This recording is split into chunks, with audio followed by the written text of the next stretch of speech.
하늘의 문을 여는 아침에 오신 여러분을 진심으로 환영하고 축복합니다. 이 시간을 통해서 하늘의 열린 문을 통해서 천국을 경험하고 또 경험된 천국으로 오늘 하루를 천국의 소망, 천국의 기쁨, 또 천국의 능력으로 살아가는 은혜가 바라는 모든 주의 성도님들 가운데 임하기를 주의 이름으로 축원합니다. 오늘은 누가복음 21장 27절, 28절 두 절 말씀을 읽어 드리겠습니다. 그때 사람들이 인자가 구름을 타고 능력과 큰 영광으로 오는 것을 보리라.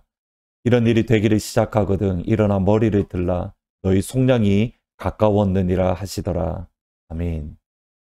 저희 교회에 자주 오셨던 박윤규 교수님은 다미성교회를 현대 한국 교회 사회에 있어서 중요한 사건으로 평가를 하십니다.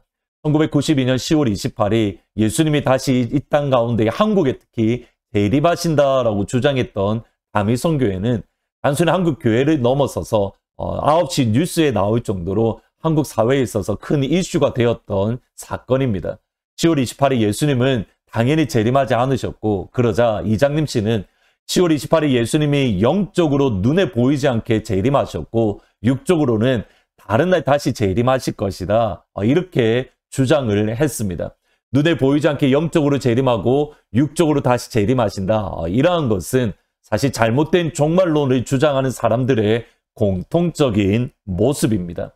분명히 예수님이 다가오시는 날이 가까우면 가까울수록 믿는 그리스도인들, 믿는 예수님의 제자들을 미혹하고 넘어뜨리기 위해서 사탄이 수없이 많은 방법으로 넘어뜨리려는 강교한 모습을 저희들이 보게 됩니다. 그러기에 예수님은 예수님이 다시 오실 날이 이러하다라는 것을 제자들에게 분명하게 알려주시고, 따라서 너희들이 시대를 분별하라라고 말씀을 합니다. 두 가지가 있습니다. 첫 번째로는 예수님의 이름으로 많은 거짓 선지자들이 이 땅 가운데에 올 것이고, 두 번째로는 수없이 많은 전쟁들, 기근들 또는 홍수들, 자연재해들이 많이 일어날 것이다, 주님께서 말씀을 해 주십니다.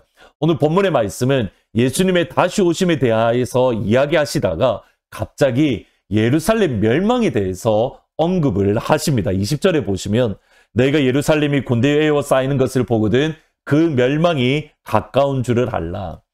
예루살렘의 멸망과 그 후에 대해서는 벤 위더링턴 교수님이라는 분이 소설 형식으로 쓰신 예루살렘 함락 후 일주일이라는 책을 보시면 좋을 것 같습니다. 소설이기에 쉽게 읽으실 수 있으면 동시에 예루살렘에 대해서 많은 배경에 대해서 많은 도움들을 얻으실 수 있을 겁니다. 예수님의 말씀에 대한 흐름을 한번 가만히 보셔야 됩니다. 예수님이 오실 마지막 시간에 대해서 이야기하시다가 예루살렘 멸망에 대해서 언급을 하십니다. 이유가 있습니다. 예루살렘 멸망을 당하는 것이 예수님이 마지막에 오실 예수님의 재림의 분명한 증거, 분명한 증표가 될 것이다 라는 것을 알려주시는 겁니다. 예수님이 다시 오는 것이 확실한 것은 예루살렘이 멸망당하는 것을 보면 주님이 오시는 것이 확실하다, 그것을 알 수 있다는 겁니다. 두 번째로는 예루살렘이 무너지고 파괴될 때처럼 예수님이 오실 때의 상황적으로 비슷하다는 것을 말씀하는데, 첫 번째로는 그때가 올 줄은 아무도 예상하지 못했습니다. 21절에 보시면 그때 유대에 있는 자들은 산으로 도망갈 것이며 성내에 있는 자들은 나갈 것이며 촌에 있는 자들은 이 그리로 예루살렘으로 들어가지 마라. 유대인들의 끊임없는 반역으로 저희들이 잘 아는 네로 황제는 베스파시안이라는 장군으로 하여금 유대를 정복하게끔, 유다를 멸망하라는 명령을 줍니다. 이때 베스파시안인 장군은 그의 아들 디도와 함께 유대로 가서 유대를 정복하는 전쟁을 일으킵니다. 먼저 북쪽 갈릴리를 점령했는데 이때에 네로 황제가 죽게 되었습니다. 네로 황제가 죽게 되고 새로운 황제를 뽑았는데 그 황제가 누구인가? 유대를 멸망시키려는 베스파시안이라는 장군이었습니다. 그래서 그가 다시 유대를 멸망시키는 가운데에 그냥 로마로 돌아갔습니다. 이때로부터 1년 6개월 동안 전쟁이 멈추었는데 유대인들은 어떤 생각을 가졌냐면 이제 로마 군대가 철수를 하고 이제 더 이상 전쟁이 일어나지 않겠구나, 전쟁이 이제 끝났구나라는 생각을 하게 되었습니다. 그런 기대감과 함께 많은 유대인들이 예루살렘으로 들어가는 모습을 보였습니다. 방금 읽으셨던 21절 말씀은 전쟁이 끝날 것이다 라는 기대로 예루살렘에 돌아가는 그런 유대인들의 모습을 예수님이 미리 예언하신 겁니다. 하지만 베스파시안이 로마의 황제가 되었을 때에 그의 아들 디도가 AD 70년에 예루살렘을 멸망하게 되었습니다. 그날이 분명히 오듯이, 예루살렘이 멸망한 그날이 오듯이 분명히 예수님이 다시 재림할 날은 분명히 옵니다. 문제는 뭐냐면 그날이 올 듯한데 오지 않는 그것을 바라보면서 1년 6개월 동안 예루살렘이 멸망당하지 않았던 그 시점을 바라보면서 사람들이 멸망에 대한 긴장감, 마지막 시간에 대한 긴장감이 풀려지었다라는 겁니다. 실제로 예수님이 오시겠다라고 하셨지만 2000년이라는 시간 동안 아직 재림하지 않은 모습을 보면서 우리 마음 가운데 어떤 생각이 드는가?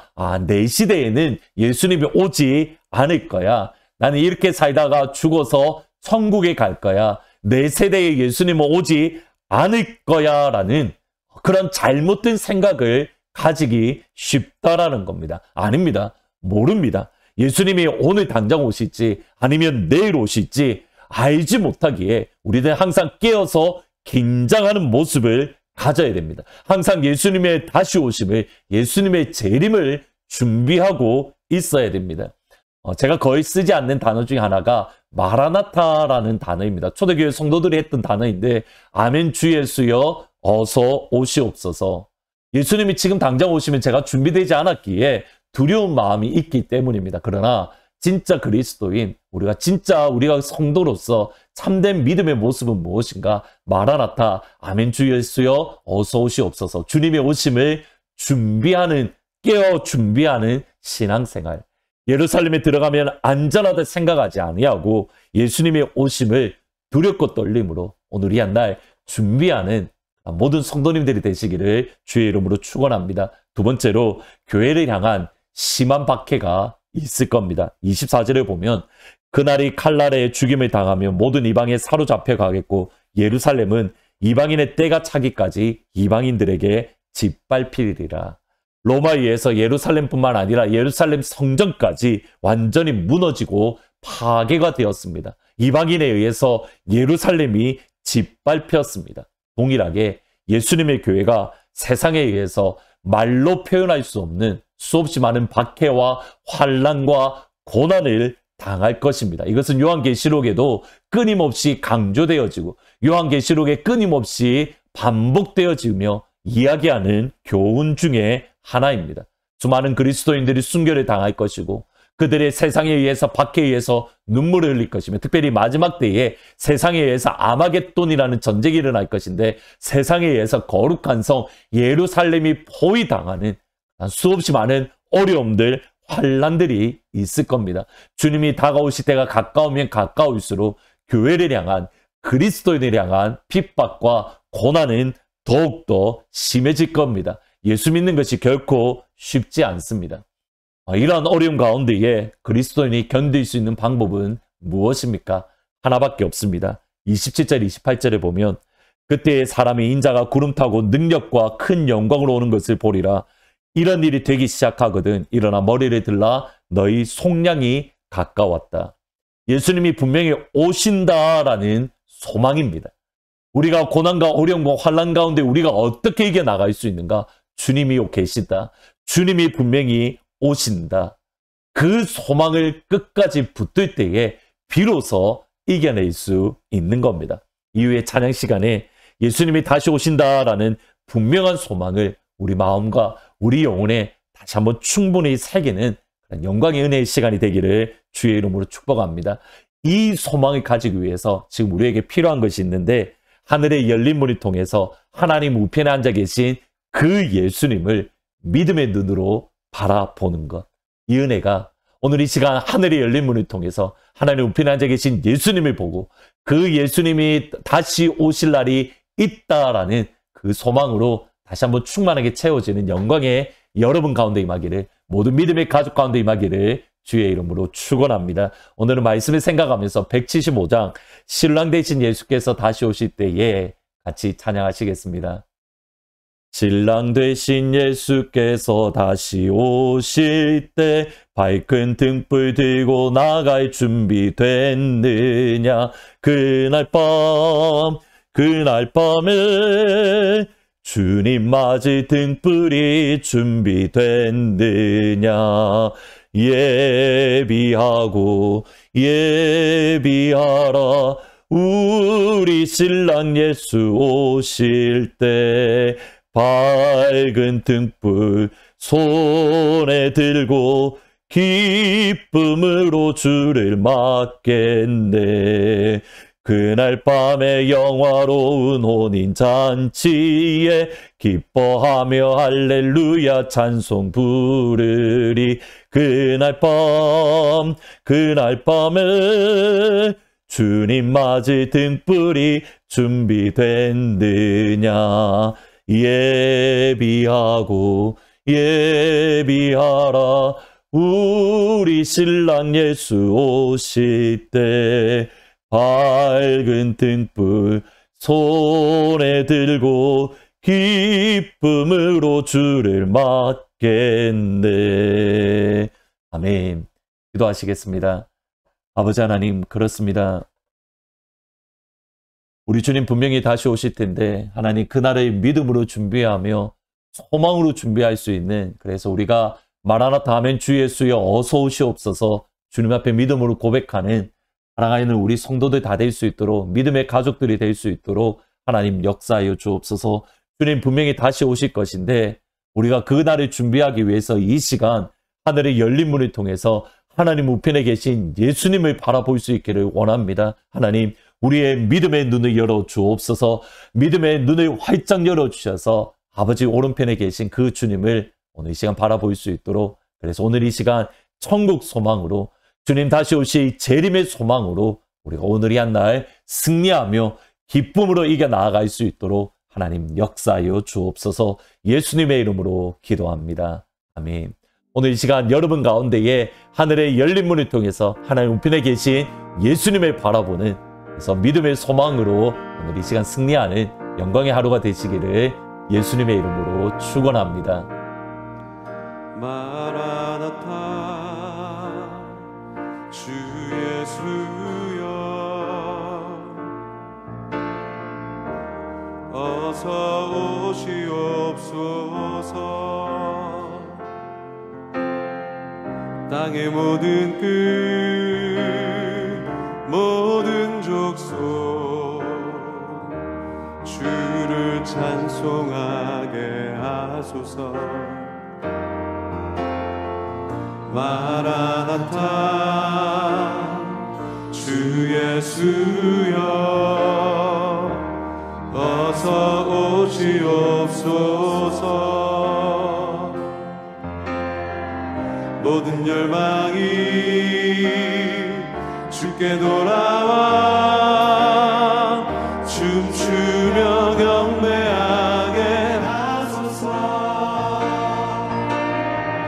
우리 주님 다시 오시기를 만들자. 십자가를 들고 땅끝까지 우린 가리라. 우리 주님 하늘 영광 온 땅 덮을 때 우린 땅끝에서 주를 맞으리.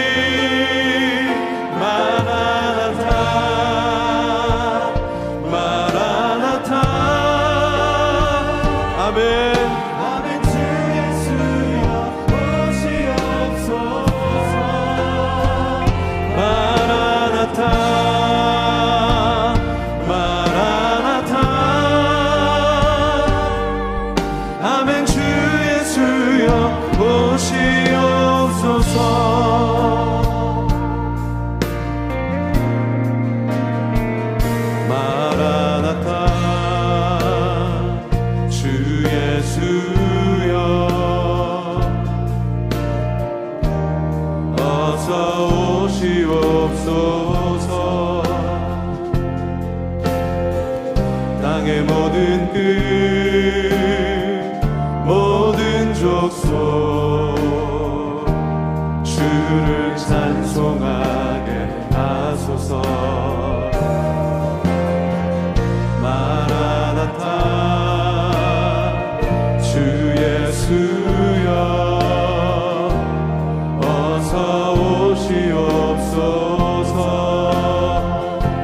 열방이 주께 돌아와 모든 열방이 주께 돌아와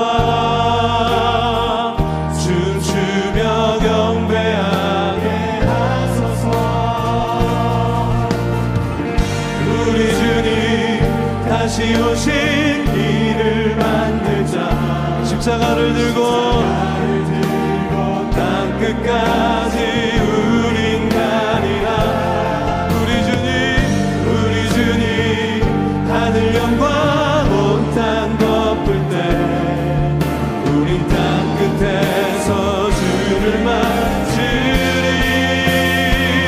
마라나타 마라나타 아멘. 주 예수여 오시옵소서. 마라나타 마라나타 아멘. 주 예수여 오시옵소서. 마라나타 마라나타 아멘. 예수여 오시옵소서. 마라나타 아멘. 주 예수여 우리 주님 다시 오신 길을 만들자. 우리 주님 다시 오신 길을 만들자. 십자가를